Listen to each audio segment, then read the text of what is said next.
میری دادی جن کی عمر 80 سال ہے، کل انہوں نے مجھ سے پوچھا ہے کہ سنا ہے کہ پاکستان میں شدید سیلاب آیا ہوا ہے۔ میں وہاں کے لوگوں کے لیے فکر مند ہوں۔ کیا تمہیں ان کی زبان آتی ہے؟ تم میرا یہ پیغام ان لوگوں تک پہنچا دے دو گی۔ ان کی یہ بات سن کر مجھے خیال آیا کہ اس ویڈیو کے ذریعے سیلاب متاثرین کو میری دادی کا یہ پیغام دے دو۔ دعا ہے کہ آپ سب محفوظ رہیں۔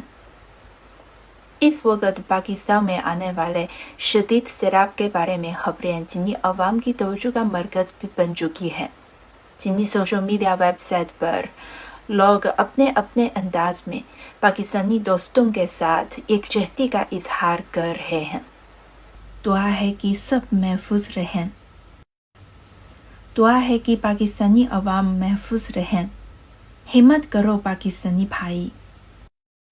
چونگچنگ شہر میں لگی ہوئی آگ اور پاکستان میں آنے والا شدید سیلاب، یہ خبریں دیکھ اور سن کر دل بہت اداس ہے۔ اتنا شدید سیلاب، دعا ہے کہ تمام پاکستانی محفوظ رہیں۔ آپ اپنی ہمت قائم رکھیں، قدرتی آفات کے سامنے ہار نہ مانیں۔ اگر کسی بھی قسم کی مدد کی ضرورت ہے تو ہمیں بتائیں۔ چین اور پاکستان ہمیشہ ایک دوسرے کے ساتھ ہیں۔ ہم ساتھ مل کر مشکلات کو دور کریں گے۔ صوبہ سیچوان میں شدید زلزلہ آیا تو پاکستان نے ہماری جو مدد کی وہ ناقابل فراموش ہے۔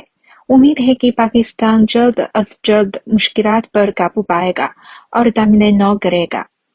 پاکستان ہمارا سچا دوست اور بھائی ہے۔ چین با دوستی زندہ باد۔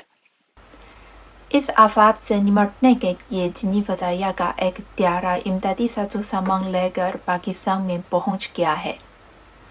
چین اور پاکستان سچے دوست اور بھائی ہیں۔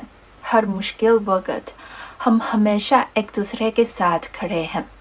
میری دلی دعا ہے کہ شدید سیلاب اور انتہائی خراب موسم میں آپ محفوظ رہیں اور اپنا اور اپنے ساتھ دوسروں کا بھی بہت خیال رکھیں۔